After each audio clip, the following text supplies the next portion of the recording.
Good morning मित्रांनो, welcome back. तर आज आपण करणार आहे आपल्या ग्रँड आय10 निओची सर्व्हिसिंग। आपली सर्व्हिसिंग मेजर असणार आहे कारण झालेले आहेत 40,000 किलोमीटर्स। 2.5 वर्षात 40,000 किलोमीटर्स। ठीक आहे, एवढं काही लोकांसाठी जास्त नसेल पण माझ्यासाठी खूप जास्त आहे। एवढी कार मी फिरवली आहे।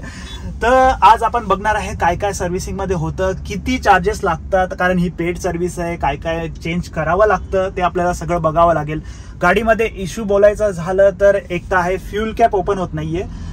तुमच्याकडे ग्रँड आय10 निओस असेल तर मला नक्की कमेंट करून सांगा यार, तुम्हाला पण हा इश्यू येतो का? फ्यूल कॅपच ओपन होत नाही। एक तर सीएनजी आहे, सारखं मला पंपवर जावं लागतं आणि ते ओपनच होत नाही, चावी टाकून असं काढावं लागतं।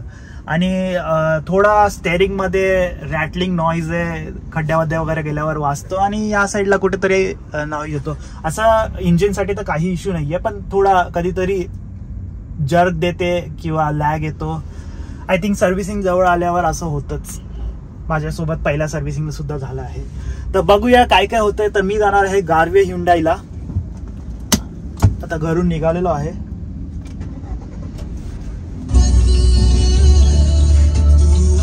तर चला, मी झालेलो आहे गारवे ह्युंडाईला। वाकडचं गारवे ह्युंडाई तुम्हाला माहितच असेल। तर बघूया कसे सर्व्हिस देतात आपल्याला, कसे ट्रीट करतायत आपल्याला। मी एकदाच गेलो त्यांच्याकडे, तेव्हा माझ्या गाडीचा फ्यूल पंप चेंज झालेला, कारण पेट्रोलवर गाडी चालतच नव्हती। तर ते वॉरंटीमध्ये चेंज झालेलं। पण आता आपण सर्व्हिसचा एक्सपिरियन्स घेऊया। चलिए डायरेक्ट जाऊ आता शोरूम। तर पोहोचलेलो आहे आता गारवे ह्युंडाईला। चलिए आता सर्व्हिसिंग आतमध्ये जाऊन आपल्याला ॲडवायझरला भेटावं लागेल। सर्व्हिस तर मी आधीच बुक केलेली, सर्व्हिस अपॉइंटमेंट केली आपण इथे पार्क, आणि आपल्याला भेटलेला आहे ही पर्ची। आधीच लाईनमध्ये लागलं सर्व्हिससाठी। किती गाड्या असतात बघा यार लाईनमध्ये सर्व्हिससाठी। आपला नंबर येईल का आज? गाडी आपण आपली दिलेली आहे आता सर्व्हिस ॲडवायझर कडे। गाडीमध्ये आपण एकदा चेक करून घेऊ काय नाही आहे गाडीमध्ये। ये है अपनी ग्रँड आय10 निओस, जा रही है सर्विसिंग के लिए।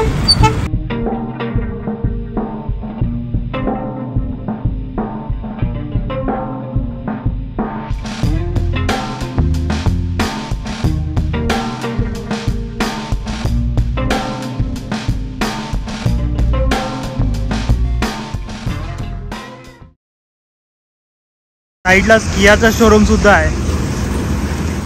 किया, फोक्सवॅगन आणि ह्युंडाई एक साइड मध्ये सगळे शोरूम आहेत वाकडला। तर मित्रांनो आता निघालेलो आहे शोरूम मधून। तुम्हाला बॅकग्राऊंड नॉईज येत असेल, खूप सॉरी त्याबद्दल।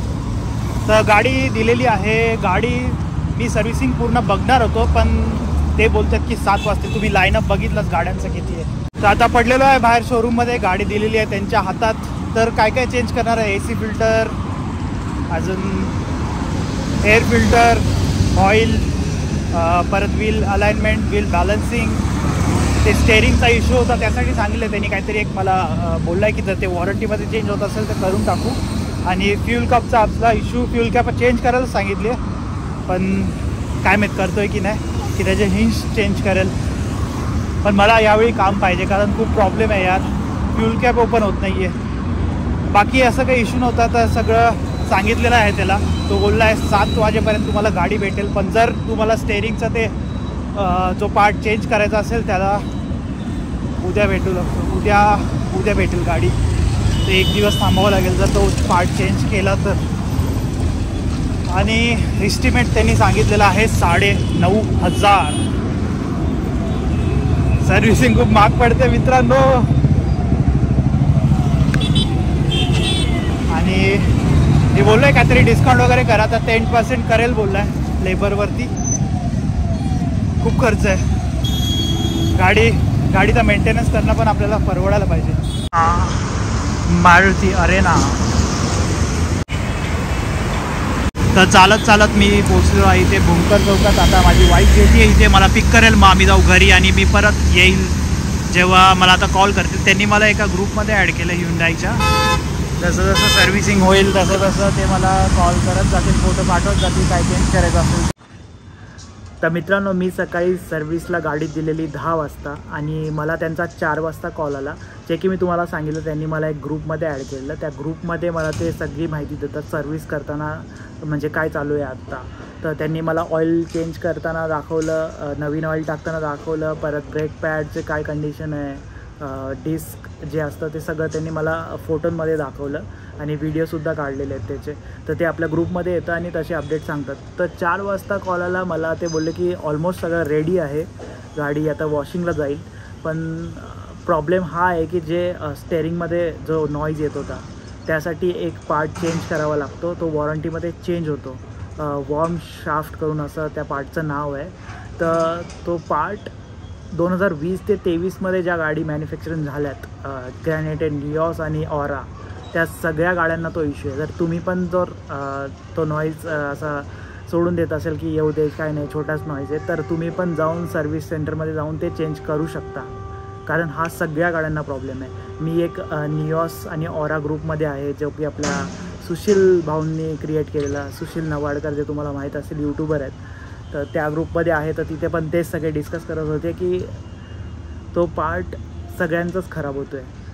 आणि आता पार्ट रिप्लेस करायला जर वॉरंटीच्या आतमध्ये तुम्ही गेला तर होईल सगळं, नाही तर तुम्हाला 2500 की समथिंग त्याची प्राईज आहे, त्या रेंजमध्येच. तर तेवढे भरून तुम्हाला तो पार्ट चेंज करावा लागेल आणि त्यासाठी पूर्ण स्टेअरिंगची असेंब्ली बाहेर काढली जाते. तर असं आहे. तर त्या पार्टमुळे मला आज गाडी भेटणार नाही आहे. मी आत्ताही कॉल केलेला त्यांना 7 वाजेपर्यंत. ते बोलले ट्राय करतो, पण नाही झालं त्यांच्याकडून, कारण ते सगळं स्टेअरिंग वगैरे खोलायला त्याला 2 तास लागतात. तर काय नाही, ठीक आहे, एक दिवस गाडी त्यांच्याकडे ठेवू शकतो आता. तर उद्या बघूया कधी कॉल येते, मी तुम्हाला अपडेट देईनच. The next day.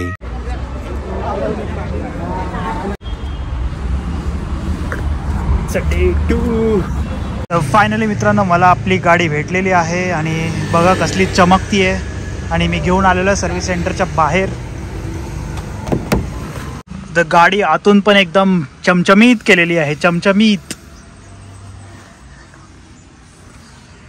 तर हे आहे आपलं फायनल बिल. काय काय केलं मी तुम्हाला सांगतो. पहिले आपण इंजन बे बघू, चेक करू काय काय केलं इंजनमध्ये. इंजन बे सुद्धा एकदम पॉलिश केलेला आहे, सगळं क्लीन केलं, एकदम कूलंट वगैरे टॉपअप केलं आहे.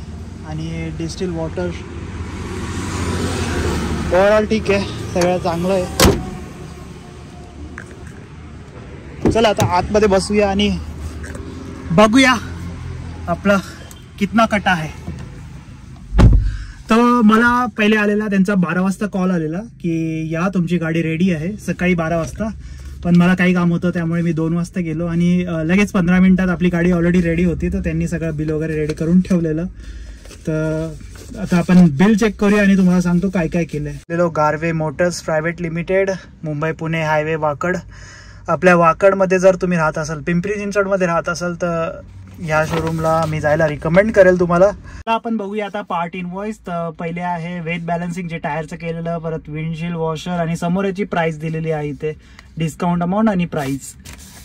तर सेकंड वन जे थ्रोटल बॉडी क्लीन काहीतरी करतात, पार्ट सगळं क्लीन करतात, रस्ट बेस्ड, आणि ते स्प्रे करतात. आणि वायपर ड्रायव्हर, वायपरचं फक्त रबर्स चेंज केले, त्याचं काय त्यांनी अमाऊंट नाही घेतली, ते 0मध्येच झालं आहे. आणि कॉटन वेस्ट, हे सगळे कपडा वगैरे जे यूज करतात त्याचेही पैसे लागतात, 100 रुपये. वा. डिस्पोजेबल किट यूज करत असतात तेव्हा सीटवरती एक कवर टाकतात, त्याचेही पैसे असतात, 24 रुपयाचं ते आहे. डिस्टिल वॉटर, जे आपलं वायपरचं पाणी असतं ते डिस्टिल वॉटर यूज करतात ते. परत फिल्टर, एअर फिल्टर, परत engine oil filter, air cleaner, हे आय थिंक एसीचा फिल्टर आहे. Gas kit, oil plug, okay. Greasing, डोर्सला ग्रीसिंग केली आहे.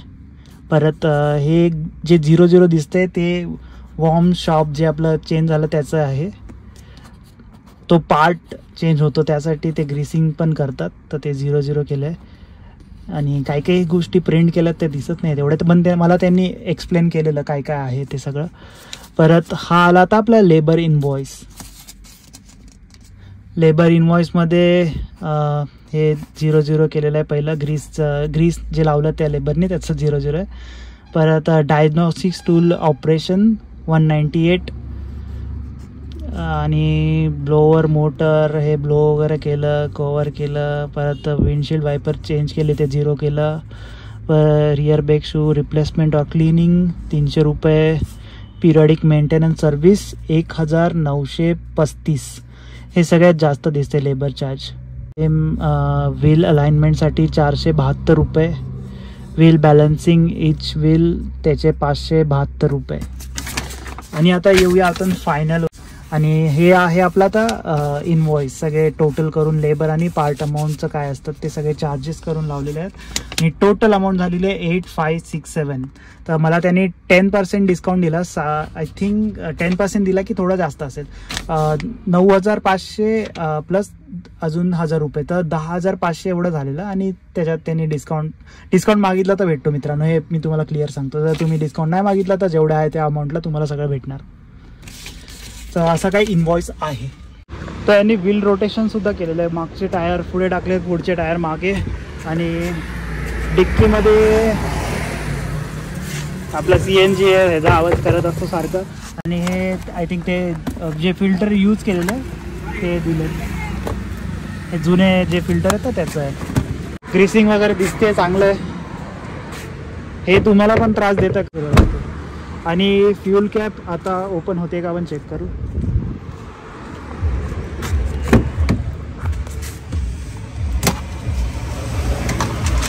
हे सगळं पॉलिश आतून बघा कसं केलंय. नाईस. पूर्ण तर ओपन नाही होते पण थोडी ओपन होतीये. म्हणजे हा प्रॉब्लेमच आहे. त्यांना मी सांगितलंय की जर नाहीच झालं तर आता आपल्याला न्यू फ्यूल कॅप मागवावी लागेल. ही बेंड झाली आहे काहीतरी. म्हणजे CNG भरताना CNG पंपवाले काय करतात इकडे असं दाबून देतात त्यामुळे ती बेंड होत जाते. तर ह्याचं काहीतरी करावं लागेल. जर आता एक आठवडा उघडेल नंतर परत प्रॉब्लेम येईल.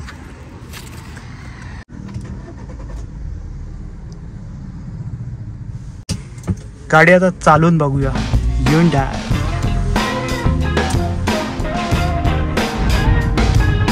चमकते ना गाडी मित्रांनो एकदम.